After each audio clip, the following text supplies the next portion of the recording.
En tous les cas, ici, il y a un livre qui s'appelle le 4 Esdras, qui a été, qui n'est pas que de la culture juive, parce qu'il y a aussi de la culture chrétienne qui s'est rajoutée par-dessus, mais il se trouve que ce livre de 4 Esdras, au chapitre 4, versets 35 à 37, nous dit quoi? Nous dit, il me répondit, ne va pas plus vite que le Très-Haut, toi tu te presses à cause de toi seul, mais le Très-Haut pense à la multitude. Les âmes des justes dans leur demeure n'ont-elles pas posé les mêmes questions que toi? Jusque à quand serons-nous ici? Quand récolterons-nous les fruits de notre récompense? Et l'archange Jérémiel, bon, je sais pas qui est celui-là, mais bon, c'est de l'apocryphe, hein, c'est des trucs apocalyptiques, enfin, pseudépigraphiques. Et l'archange, donc, machin, Jérémiel, donc peut-être c'est un archange, je sais pas, mais enfin, en tous les cas, un nom d'ange, jusqu'à ce que soit atteint le nombre de vos semblables. Voilà, donc, car il a pesé le monde à la balance et il a mesuré les temps à la mesure. D'un nombre, il les a comptés, il ne troublera ni ne suscitera rien jusqu'à ce que la mesure déterminée soit remplie. Donc, il y a une réponse, on peut dire, qui est un peu correspondante à ce que dit ici le livre de l'Apocalypse, pour dire, voilà, ça correspond à la même culture. Oui, il y a en effet une question, jusqu'à quand? Jusqu'à ce qu'il y ait une plénitude, un plérome. Et ça, c'était 4 Esdras. Et puis aussi, je voulais vous lire 1 Enoch, le livre d'Enoch. Lui, on en retrouve des parties plus importantes encore à Qumran aussi, même si on ne l'avait plus en hébreu depuis longtemps, et ni en araméen. Il faut savoir qu'il est cité dans la Bible elle-même. Il y a un verset de la Bible qui cite le livre d'Enoch, comme pour dire, oui, ça peut faire partie aussi des livres qui furent inspirés, même si le résultat qu'on a aujourd'hui, et qui n'a jamais été admis comme livre inspiré, sauf chez les Éthiopiens. Actuellement, ils ont toujours le livre d'Enoch dans leur Bible à eux. Eh bien, parce qu'il y a eu des rajoutas. On peut dire, là, il y a peut-être eu un livre inspiré à la base, et puis finalement, les hommes, par leur propre tête, si vous voulez, pensée, ont abîmé la grâce. Je dirais ça comme ça. Et donc, en tous les cas, Enoch 22, 5, 7 dit ceci. J'ai vu là l'esprit d'un gars qui attendait, on pourrait dire, dans l'éternité, là, donc d'un défunt, qui accusait. Et sa plainte montait jusqu'au ciel. Il criait et accusait. Donc il criait, de la même manière ici.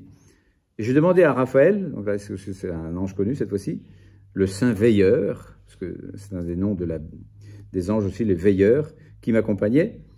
À qui appartient cet esprit qui accuse ainsi et dont la voix accusatrice monte jusqu'au ciel? Il m'a répondu, c'est l'esprit d'Abel, assassiné par son frère Caïn. Abel accuse pour cela, parce qu'il était innocent, hein, jusqu'au sang innocent, de l'innocent Abel, dit Jésus. Assassiné, accuse pour cela jusqu'à ce que la race de Caïn disparaisse de la face de la terre et de la race humaine. Donc la race on peut dire, des habitants de la terre qui sont descendants de Caïn et descendants d'Ésaü, si vous voulez, sur le plan spirituel. C'est-à-dire les matérialistes et les injustes, ceux qui sont capables de verser le sang de leurs propres voisins, en particulier, enfin frères, en particulier à cause du fait qu'il a une grâce de plus, lui. La jalousie de la grâce donnée à l'autre. Donc, bref. Ça, c'était pour vous lire des passages, on pourrait dire, inconnus du bataillon, mais qu'il est bon de se dire, tiens, ça existe aussi, ce genre de littérature, oui, ça existe aussi, et c'est pas connu parce que, bon, voilà, ça reste en effet de la littérature qui a été assez inconnue pendant 2000 ans, mais qui mérite, on peut dire, une certaine attention, parce que la grâce, comme je dirais, en résumé, est passée là-dedans un peu, même si elle a été, on peut dire, froissée, abîmée un peu par l'homme. J'avais une autre référence dans Enoch, 47.2.4. 47.2.4, ça dit quoi? 47, 2 à 4. En ce temps-là, les saints qui habitent les hauteurs célestes uniront leurs voix pour intercéder et prier, pour glorifier, louer et bénir le nom du Seigneur des esprits, à cause du sang des justes qui a été versé, et pour que la prière des justes ne soit pas sans effet devant le Seigneur des esprits, et pour qu'il leur soit rendu justice, et qu'il n'ait pas à patienter éternellement.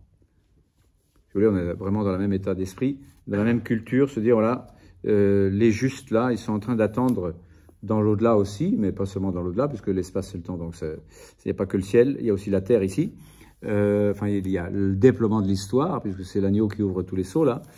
Et bien, donc, il y a ce fait de dire, on ne va pas attendre éternellement que soit rendue justice à ceux qui étaient justes et dont le sang a été versé à cause de leur justice et à cause de leur esprit de prophétie, du témoignage à rendre à la vérité que Dieu est venu témoigner lui-même en la personne de Jésus-Christ. Je vous ai lu tous ces passages-là pour vous dire on est un petit peu dans cette perspective biblique et parabiblique, si vous voulez, qui bon, est un peu, pour nous, reste un peu un peu quand même gênante, se dire oula, mais il y a un esprit de vengeance là-dedans.